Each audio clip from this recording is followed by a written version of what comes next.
300, what's the deal? It's your folks, Shaka.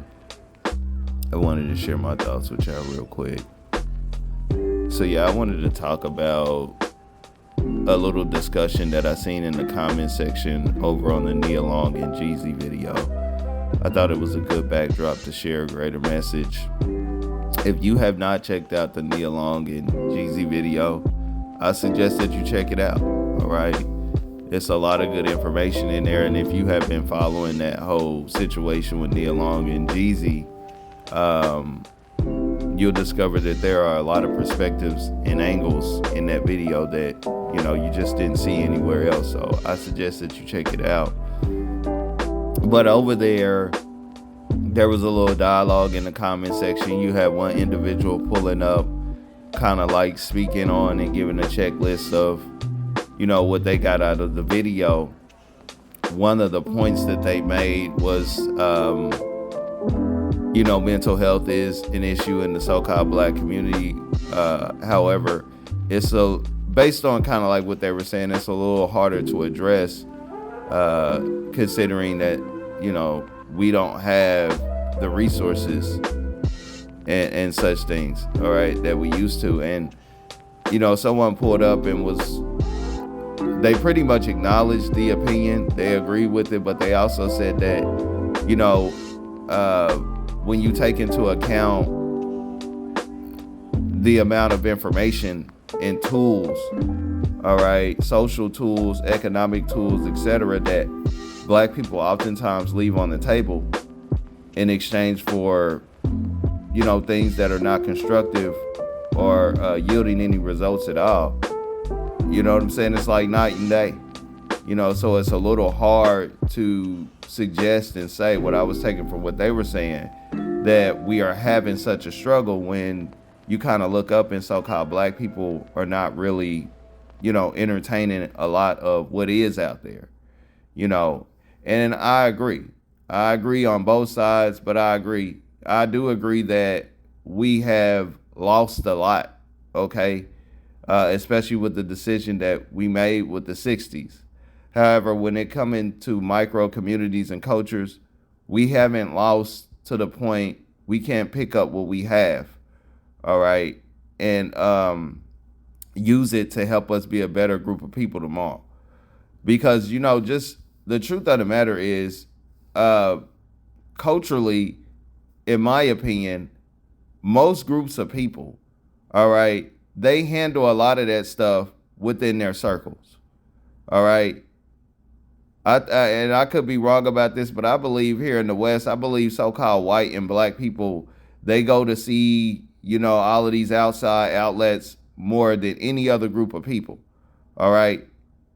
And it has not helped, neither side at all, all right? That's one of the reasons why I make the case that I make, because when you look at a lot of these various other groups of people, yeah, they might be dealing with some things too, but they are much more successful, all right, with keeping their people within their community, all right, in their culture, all right, before they kind of have to go out there. And I believe that one of the main reasons why is because those people, they oftentimes do not see themselves as victims, all right?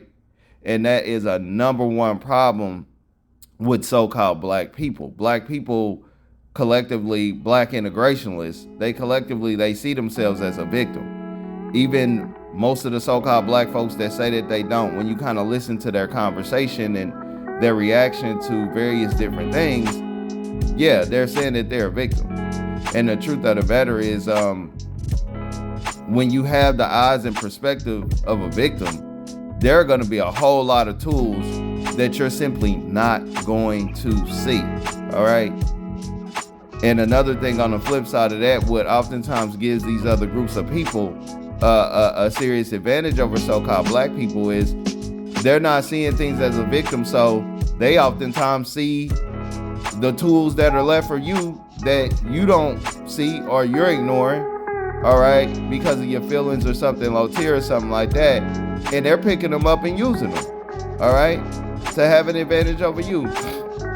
I thought it was interesting a long time ago when I seen Dr. Clyde Anderson on one of these shows, and he was like, yeah, the Hispanic community was buying that Powernomics book more than so-called black folks. Okay? And that is a very true thing, even when it comes to this information, because I noticed that one of the individuals having the discussion over there on the video, they had called attention to how, they believe, this place over here, it's a good source of information, at least for them. And they don't think, based on the quality of the information, this channel get the traffic that it get. All right. And I assume that they mean from so-called black people, but I believe, and I seen it a lot over there on TikTok when I was able to see the traffic, there were a lot of other groups of people that pull up to get this information. All right.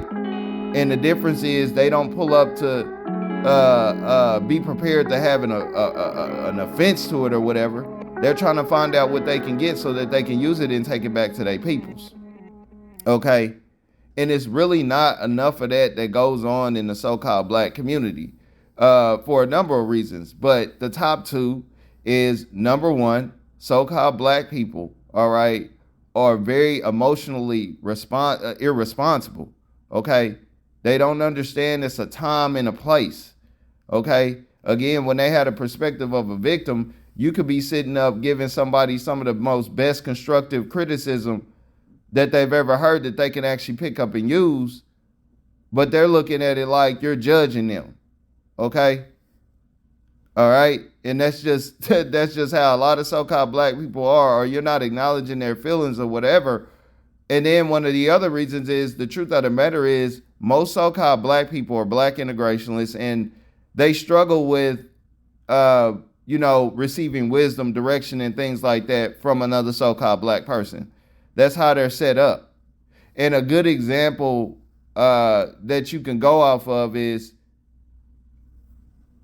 you'll find that most so-called black people, and I spoke about this on TikTok as well, with some video where some so-called black manager, he was having an issue with another so-called black coworker, like listening to him and following his instructions. You'll find that most black integrationists, for example, if they have a job, okay, you'll notice that they're way more dedicated and invested in being the example or the representation on the job so that they can keep their job. You know what I'm saying? Versus being that within community and culture, so that they can keep their standing within community and culture. All right, and actually continue to be a valuable asset. You'll find that most of the time they ain't like that. Okay, all right, with their so-called black community and brethren, but they are highly invested in being like that when it comes to, being at some of these other folks' establishments and things like that. And it ain't just because they're getting a paycheck, okay? It ain't just because of that. It's because that's how they're structurally and culturally built, okay? To really just sit around and take these people seriously, because them mattering in their circles in society is really, at the end of the day, the only thing that's important to them. And so I really just wanted to speak on that because it's a very important message. So-called black people that matter, in my opinion, should hear this. Because oftentimes, if you're somebody like me and, you're kind of invested in actually helping so-called black people, all right, and you're not really worried about the losses that you're receiving from the public and stuff like that, you see this all the time, all right? Whether you're in real life invested in helping people or you're just kind of like putting information out here, you see how so-called black people, all right, they pass on valuable information and tools all the time. And so it's really not a matter of what we don't have, okay?